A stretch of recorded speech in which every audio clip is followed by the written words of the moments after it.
Ағылшын тілінде қанша сөз жаттасам да ұмытып қала берем. Может, мен памятім нашар, мен күніне 100 сөз жаттасам, сонда 10 күнде 1000 сөз жаттайын ба деп жүрсеңіз, онда видеоны соңына дейін қараңыз. Жалпы бүгін мен сізге ағылшын тіліндегі сөз жаттау құпияларымен бөлісетін боламын. Олар менде 5. Ең біріншісі, жалпы ағылшын тілінде сөз жаттаған кезде міндетті түрде фразамен жаттаңыз. И көбінесе эмоциямен, сонымен қатар именно өзіңіз қолданатын фразамен. Бұлай жаттамау керек та, мысалы, make жасау, eat жеу деген сияқты. Мысалы, бұлай жаттаңыз. Expect сөзін айтайық, я? Ол күту деп аударылады.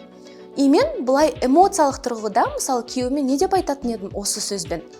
I don't expect anything from Алмаз. Мен Алмастан ештеңке күтпеймін. Именно осы фраза арқылы мен бірнеше сөздің қалай жасалынатынын, сонымен қатар именно expect деген сөздің күту, ожидать екенін сразу жаттап алдым. Ал екінші құпия ол визуально именно көріп жаттау керек. Мысалы, бізде курста студенттер кез келген сөздерді ойын арқылы жаттайды. И 4 ойын арқылы. Ең бірінші сөздердің аудармасын біліп алады, бір-бірімен сәйкестендіреді, қайта жаттайды және орфографиялық тұрғыда дұрыс жазылуына мән береді. Әр әріп арқылы бөлек-бөлек осылай сөз құрағаннан кейін сізде нақты түсінік пайда болады. Және кейбір сөздерді жаттаған кезде осындай визуальный картинкалармен жаттасаңыз, сіздің есіңізде күшті қалады деп ойлаймын. Ал үшінші құпия бұл бізде көрген нәрсеңді кішкентай бала сияқты айта беру. Мысалы, сен кішкентай балаға мынау ит деп айтасың, я? Потом ол далада любой бір итті көрген сайын, анау ит, мынау ит деп айта береді ғой. Сіз де дәл осы техниканы қолдансаңыз болады. Мысалы, бізде қазір жаңа жыл болып жатыр. Жаңа жылдың атмосферасы бар, я? И қазір елка деген нәрсені сіз көп көресіз. Елка ағылшын тілінде Christmas tree. Сіз осы информацияны біліп алдыңыз, енді далада да, кафеде де, үйде де елканы көрсеңіз, Christmas tree деп айтып жүріңіз. Ал төртінші құпия бізде мнемотехника деп аталады. Мысалы, мен өзім бұрын скамейка деген сөзді дәл осылай жаттағам. Скамейка ағылшын тілінде bench. Яғни осыған мен бір ассоциация қосқым келді. Қалай скамейка дегенді мен ұмытпай жаттап алсам деп. И көшеде кетіп бара жатында скамейка көрдім, и ар жақта бір бичті көрдім. Яғни бездомный бір бомжды көрдім да ойладым. Бич деген сөз bench деген сөзге ұқсайды.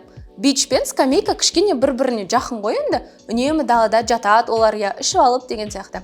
Соны сразу есіме алдым да, осы ассоциация арқылы bench сөзін жаттап алдым. И каждый раз көрген кезде скамейканы бич есіме түседі да, мен жоқ, бич емес, bench деп айтам. Дәл осындай именно өзіңізге арналған ассоциацияны сіз де өзіңізге құрап алыңыз. Ал бесінші құпия тілді, яғни кез келген сөздерді деңгейіңізге сай ғана жаттаңыз. И асықпаңыз. Мысалы, кейбір адамдар бұлай айтады, мен күнде 10 сөз жаттасам, 10 күнде 100, 100 күнде 1000 деген сияқты осылай айтады, как будто олардың есінен ештеңке шықпай кететін сияқты. Бұрын мысалы көбісі айтатын еді ғой, мен жұмыс істесем, айлығым 50 000 теңге болса деп сөйтіп есептейтін, как будто олар никогда ақша жаратпайтын сияқты. Дәл солай сіз де деңгейіңізге сай ғана сөздерді жаттаңыз. Мысалы, именно elementary деңгейіне, именно beginner деңгейіне сай базалық сөздерді күнделікті жаттау арқылы сіз тезірек нәтижеге жетесіз. Менің студенттерім барлығы осы до-после актуальныйында нәтижелерімен бөліскен болатын. Ал егер ағылшын тіліндегі жаңалықтарды, өзгерістерді, жаңа үйрету методикаларын тереңірек біліп, ағылшын тілінде еркін сөйлеймін деген арманыңызға галочка қойғыңыз келсе, күтемін. See you!